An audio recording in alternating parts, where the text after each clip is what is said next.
잠언 31장 1절부터 18절 말씀 가지고 하나님 말씀에 따른 현모양처라는 제목으로 오늘 말씀을 나누고자 합니다. 우리는 현모양처라는 말을 조선시대부터 오래전부터 사용한 말이라고 생각하기 쉽습니다. 저도 그렇게 생각했는데 찾아보니까 1906년에 근대식 여성교육기관을 설립하면서 이렇게 처음 등장한 말이라고 합니다. 본래는 그 말밖에 없었습니다. 연려효부. 그러나 여성들을 교육하기 시작하면서 여성들을 교육할 때 지침이 필요했는데 그것이 현모양처입니다. 개화기와 일제강점기를 거치면서 근대 여성을 교육할 목적으로 길러내야 할 바람직한 여성상을 기대하고 남성 중심의 사회가 만들어낸 말입니다. 그러면서 거꾸로 조선시대의 신사임당이 바로 현모양처의 본보기다 이렇게 가르친 것입니다. 시대가 많이 변해서 요즘에는 여성의 지위가 많이 향상되고 이제는 요즘 젊은 여자아이들은 안 가는 데가 없습니다. 법관에서부터 국회의원까지 남자들만 하는 모든 일까지 안 가는 데가 없습니다. 그래서 요즘에 그런 능력 있는 남자를 능가하는 여자들을 알파걸이라고 합니다. 이런 시대에도 현모양처를 기대를 하고 또 여자들 스스로도 현모양처가 되기를 바라는데 거기다 그래서 한 가지를 추가합니다.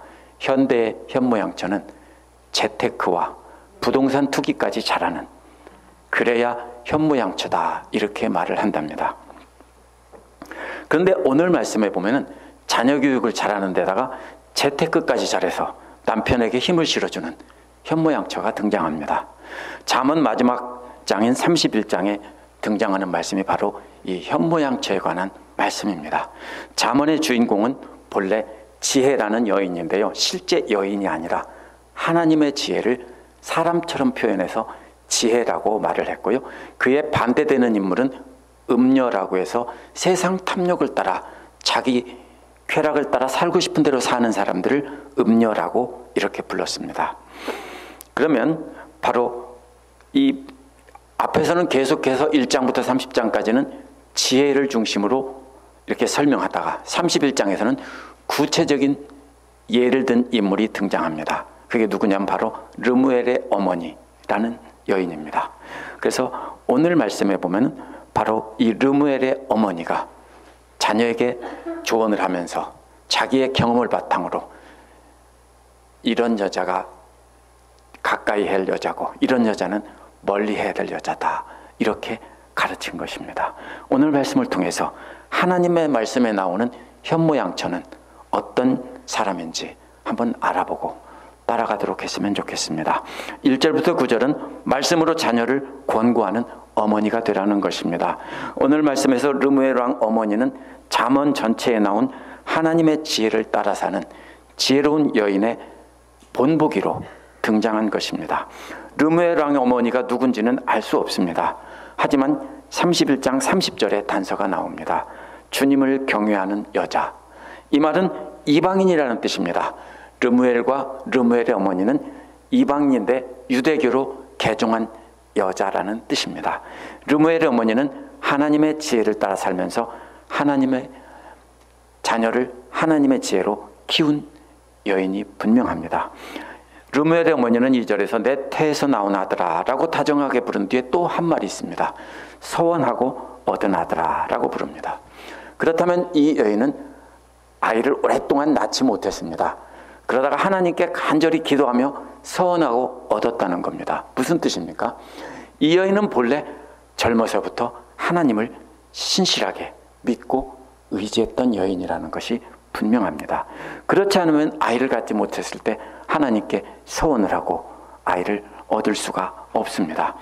아이를 주시면 하나님의 지혜를 따라 사는 신실한 믿음의 사람으로 키우겠습니다라고 서원을 한 것입니다. 그리고 그렇게 평생을 키워서 자녀가 이제 장성해서 조금 장성해서가 아니겠죠. 왕이 되려면 왕이 되었을 때 그때 이렇게 조언한 말씀이 오늘 말씀입니다. 르무엘의 어머니는 신실한 믿음으로 간절히 하나님께 기도해서 자녀를 얻었습니다. 이 여인은 그렇게 얻은 아들을 서원대로 가르치고 키우면서 그 아들에게 이제 하나님의 지혜만 의지하고 살라라고 충고하고 있습니다. 이 여인은 분명히 젊어서부터 하나님의 말씀이 주는 지혜를 따라 살았습니다. 또 왕이 된 아들에게도 하나님의 지혜를 따라 살도록 조언할 만큼 노년까지, 젊어서부터 노년까지 평생을 하나님의 지혜를 따라 산 여인이 분명합니다. 이 어머니는 3절에서 여자에게 너의 힘을 쓰지 말라고 말합니다. 이거 우리말로 쓴 걸 잘못 읽으면 여자들과 성관계를 조심하라는 말로 오해하기 쉽습니다. 근데 원어는 여자들에게 너의 힘을 주지 말라입니다. 힘이라는 말은 구약에서 남자들의 소유인 재산과 군대를 뜻하는 말입니다. 그러므로 이 말은 원어는 여자들에게 너의 힘인 재산이나 군대를 주지 말라는 뜻입니다. 이 여자들은 왕비가 아닙니다. 혼인관계에 있지 않은 그 첩들이나 이 다른 여자들입니다. 이런 여자들이 아름다운 미모로 왕의 마음을 뺏어든 뒤에 왕에게서 재산과 권력 같은 것을 빼앗아간다는 겁니다. 그러니까 그런 여자들에게 빠져서 그 여자들에게 재산이나 권력을 나눠주지 말라는 뜻입니다. 여기에 한마디 덧붙이는 것은 그 의미를 분명하게 해줍니다. 너의 길을 맡기지 말라고 했습니다. 길이라는 말은 뭐냐면 왕이 행하는 길, 즉 왕이 정치를 말합니다. 여자들과의 성관계를 통해 여자들이 왕과 친밀하게 되면 그 다음에 뭘 달라고 합니까? 재산과 어떤 권력을 달라고 합니다. 그래서 그걸 받으면 그 다음에 뭐 합니까? 거기서 끝이지 않고 왕을 뒤에서 조종하려고 합니다. 어디를 보면 알 수 있습니까? 사극 같은 데 보면 항상 그렇죠. 동서양을 막론하고 항상 왕의 여자들은 다 그렇습니다. 이런 여자들은 재산과 권력을 받는 데서 멈추지 않고 왕의 가는 길까지도 달라고 해서 왕을 조종한다는 것입니다. 길이란 왕이 행하는 일들이기 때문에 여자들이 왕의 결정하는 것을 뒤에서 조종하려 한다는 것입니다. 그런 여자들은 그렇게 해서 나라를 파괴하고 결국은 왕도 파괴하는 것입니다. 그렇기 때문에 재산과 권력뿐 아니라 나라를 통치하는 일을 그런 여자들에게 맡기지 말라는 것입니다. 이는 잠언 5장에서 모든 것을 다 빼앗아가는 음녀를 멀리하고 내 아내만 사랑하라는 말과 결국은 연결이 됩니다.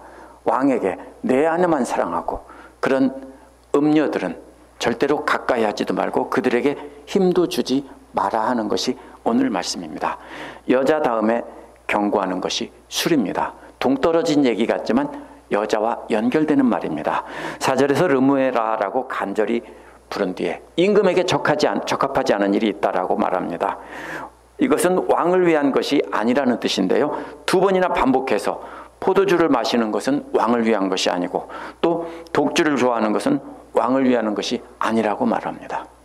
만약 왕이 포도주와 독주를 마시면 술에 취해서 법을 잃어버리고 길을 잃어버리고 억눌린 사람에게 불리한 판결을 내린다는 겁니다. 술에 취해 살면서 고통받는 백성들의 어려움을 잊게 된다는 겁니다. 그래서 그들에게 불리한 재판을 하게 된다는 겁니다. 왜 그렇죠? 여자들에게, 아름다운 미모의 여자들에게 그냥 내주지 않습니다. 미모와 그 다음에 술에 취해서 정신없을 때 그런 거 내줍니다. 술김에. 그러면 그렇게 하지 않기 위해서 술과 독주와 포도주를 멀리하라는 겁니다. 그러니 독한 술은 누구에게 주냐면 죽을 사람에게나 주라고 6절에서 말합니다. 독주가 뭐냐면요, 아주 도수가 높은, 오늘날로 말하면 보드카 같은 그런 것들입니다. 이런 것들은 죽을 사람에게 고통을 잊기 위한 몰핀처럼 쓰였습니다. 그래서 고통받아 죽어가는 사람에게 그 독주를 주면 그걸 마시고 잠시 고통을 잊는다는 겁니다. 진통제입니다. 독주는 그렇게 죽어가는 사람에게 주면 감각을 무디게 해서 조금 더 편안히 죽을 수 있게 해준다. 그래서 그 사람들한테나 주라는 것입니다. 포도주는 마음이 아픈 사람에게 주라고 했습니다. 포도주는 도수가 약하기 때문에 고통을 잊게 해주지 못합니다. 대신에 마음의 고통을 잊게 해줍니다. 그래서 마음에 고통이 있는 자들에게 포도주를 줘서 일시적으로 즐겁게 하면 그들이 가난으로 인해서 고통받는 것을 잠시 잊어버리고 즐거워한다는 것입니다. 그래서 술을 마시는 겁니다. 그렇게 독주는 육신의 고통으로 죽어가는 사람에게 주고 또 포도주는 마음의 고통으로 힘들어가는 사람들에게 줘서 잠시나마 잊게 해주라는 겁니다.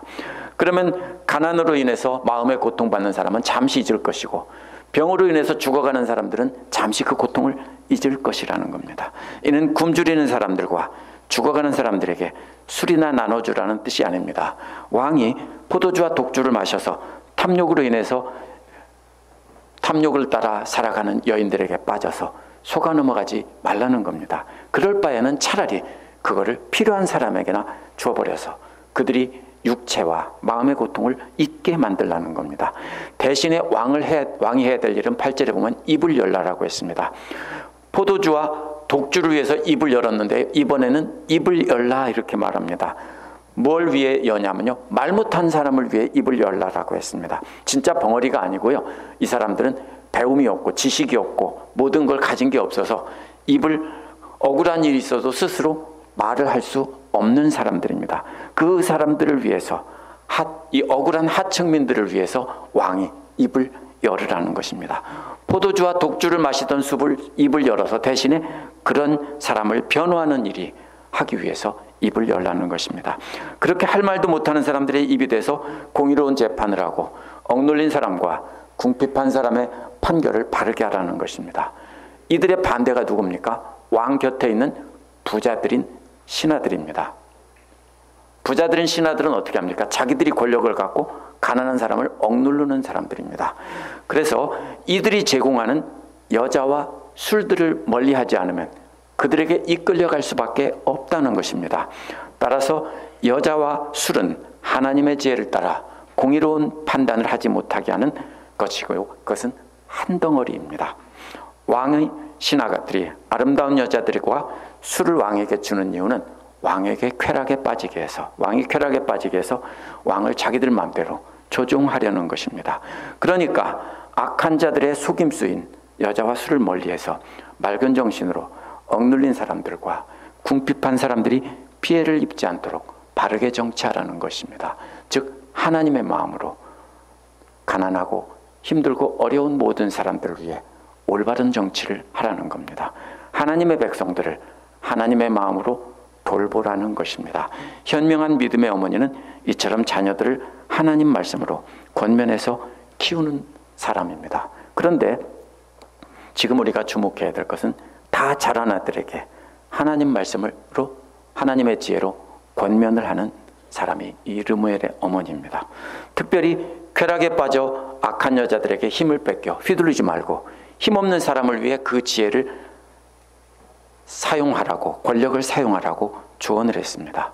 르무엘의 어머니는 평생 자신도 하나님 의지에 살면서 그 본을 보였다가 아들에게도 그 말씀에 근거해서 가르친 것입니다.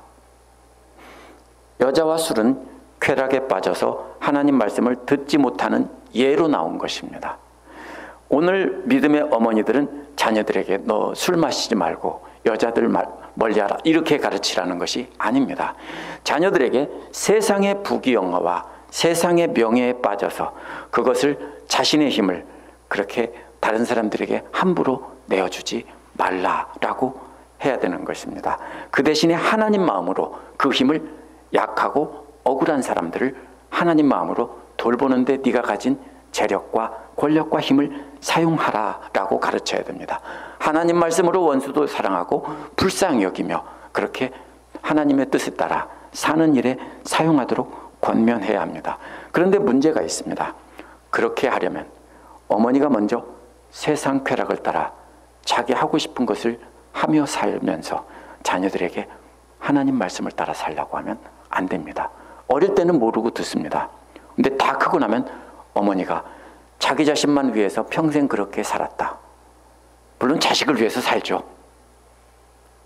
근데 자신이 좋아하는 일만 하기 위해서 평생을 살았다면 뭐라고 하겠습니까? 다 큰 아들은 안 듣습니다. 어머니나 잘하세요. 그러면 이렇게 노인이 된 어머니가 자녀에게, 다 큰 왕이 된 자녀에게 이렇게 권면하려면요, 이 어머니는 보통 어머니가 아닙니다.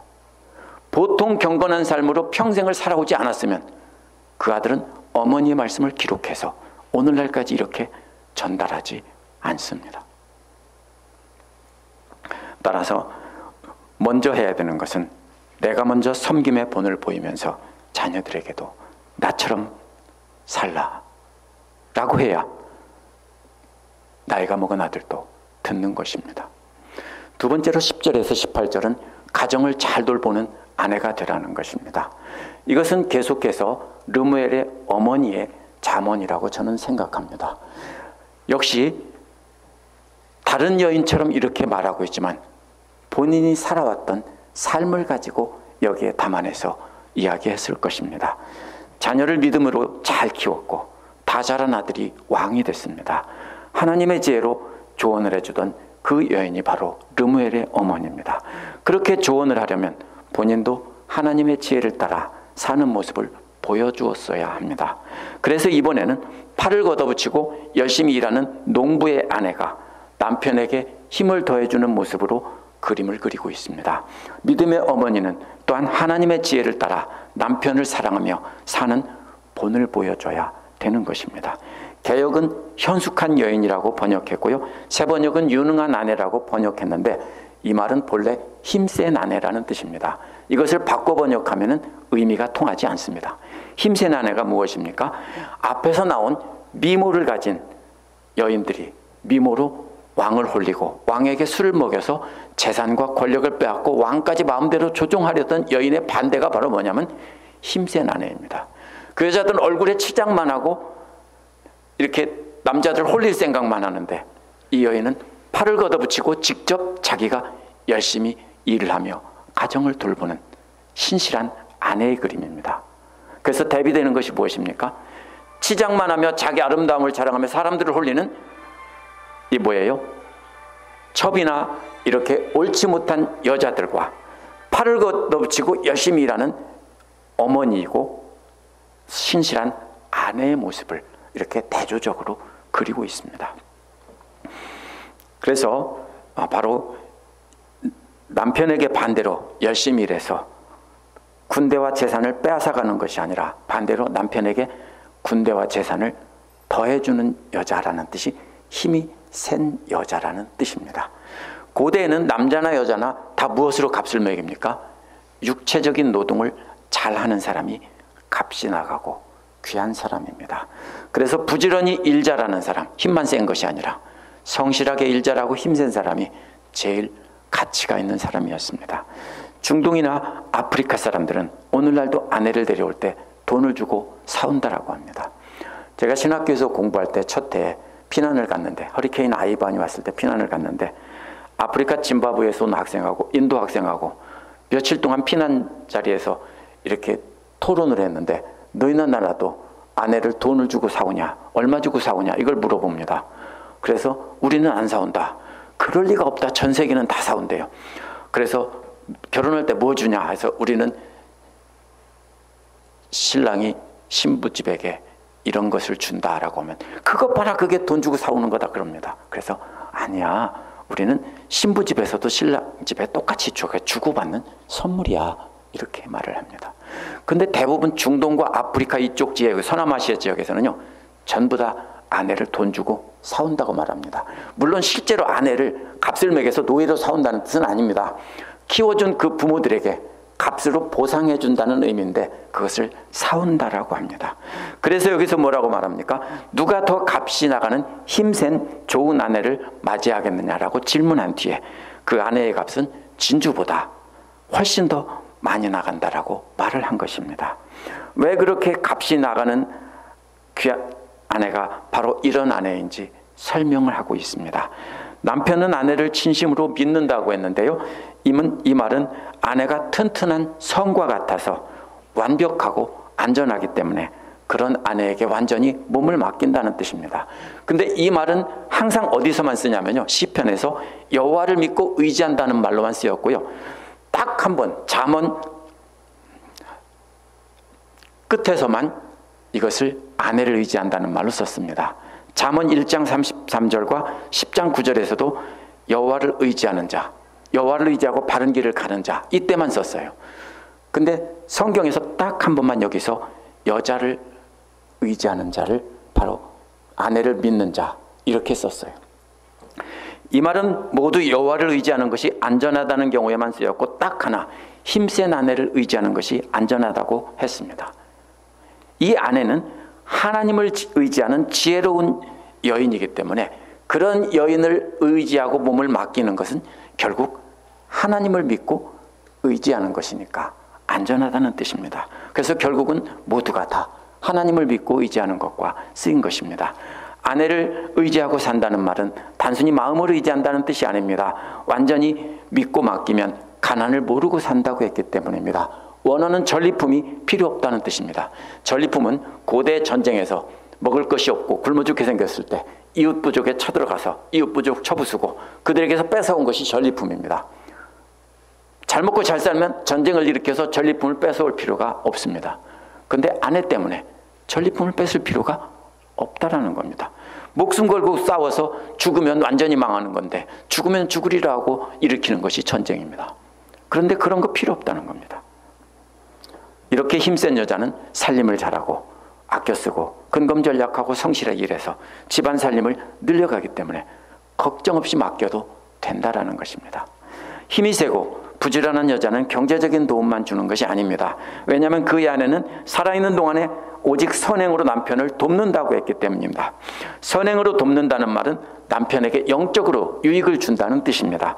그런 아내는 살아있는 동안에 계속 물질적으로 남편을 도울 뿐 아니라 영적으로 남편에게 유익을 끼친다는 겁니다. 즉 말하면 남편에게도 믿음으로 영향을 끼치고 권면을 해서 남편도 믿음으로 바로 서게 해준다는 뜻입니다. 그래서 물질적인 것뿐 아니라 영적으로도 아내를 믿고 의지하게 해준다는 뜻입니다. 그래서 3절에서 나온 아름다운 여자들이 왕을 유혹해서 있는 것 다 뺏어가고 망하게 하는 것과는 정반대의 그림입니다. 이어서 힘이 센 아내가 어떻게 남편을 도와서 남편이 안심하고 일하는지 예를 들어서 구체적으로 나열한 것입니다. 먼저 힘이 센 아내는 양털과 사물구에다가 부지런히 손을 놀려 일하기를 즐거워한다고 했습니다. 그런 거 좋아하는 여자가 어디 있습니까? 다 치장하고 멋을 내며 자기 하고 싶은 거 하고 싶어 하죠. 그런데 이 여자는 부지런히 일하기를 좋아한다고 했습니다. 3이란 린넨을 짜는 아마입니다. 동물의 털과 식물의 섬유를 구해다가 함께 섞어서 짜서 이렇게 옷감을 만들어서 이렇게 경제적인 유익을 준다는 뜻입니다. 또 상인의 배와 같이 먼 곳에서 먹거리를 구해온다는 건요, 손으로 짠 옷감을 들고 가서 상인처럼 멀리 가서 물건을 사온다는 뜻입니다. 그래서 수레나 뭐 이런 걸 끌고 가서 옷감을 짠 것을 싣고 종을 데리고 가서 그것을 비싼 값에 판 다음에 거기다가 필요한 것들을 사가지고 이렇게 온다는 뜻입니다. 고대에는 화폐가 쓰이지 않고 주로 옷감으로 쓰였기 때문입니다.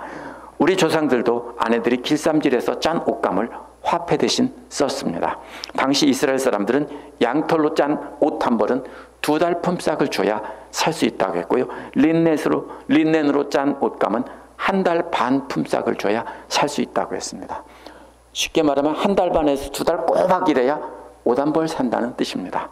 아마도 옷 한 벌 짜려면 그 정도 시간은 걸렸을 것입니다. 멀리 가서 그걸 가지고 식량을 사서 운반해 오니까 상인의 배와 같다라고 하는 겁니다. 그러나 식량만 구해오는 것이 아닙니다. 날이 밝기 전에도 일어나서 식구들에게 음식을 만들어준다고 했습니다. 음식을 만들어준다는 말은요, 암사자가 사냥을 해서 새끼들에게 나눠주는 것을 뜻하는 비유입니다. 앞에서는 식량을 실어 나르는 배가 되었는데 이번에는 먹이를 구해다가 자녀들에게 나눠주는 암사자와 같은 모습입니다. 여종들에게는 정한 일을 또 맡긴다고 했습니다. 그렇다면 이 여인은 가난한 여인이 아닙니다. 종들까지 둔 부유한 여인이고 신분이 있는 여인인데도 이렇게 부지런히 일해서 가족들을 돌보고 가정살림을 더 늘려가고 이렇게 한다는 것입니다. 밭을 살 때는 또 살펴보고 사들인다고 했는데 농사가 잘 되는 땅인지 아닌지를 살펴보고 지혜롭게 사들이고 게다가 번 돈으로 포도원을 사서 직접 가꾼다고 했습니다. 부동산 투기를 참 잘하는 모습입니다. 자기가 번 돈이란 손의 열매라는 뜻인데요, 손으로 짠 옷감으로 옷을 만들어서 팔아서 그걸로 또 포도원을 사는 것입니다. 또 허리를 단단히 동여맨다는 말은요, 전사들이 길게 늘어진 옷을 이렇게 생식기 있는 부분을 감싸서 꽉 묶는 것을 뜻합니다. 남자나 여자나 언제 하는 거냐면 일할 때 하는 모습입니다. 중동 사람들은 긴 치렁치렁한 옷을 입었기 때문에 일할 때 묶는 모습입니다. 그래서 전쟁터에 나가는 모습이고 일하는 모습입니다. 그렇게 용사와 같이 강한 팔로 일을 한다는 것입니다. 따라서 현숙한 아내라고 번역한 개역개정이나 새번역은 이러한 그림이 다 삭제된 것입니다. 사업이 잘 돼가는 것을 알고도 밤에도 등불을 끄지 않는다고 했습니다.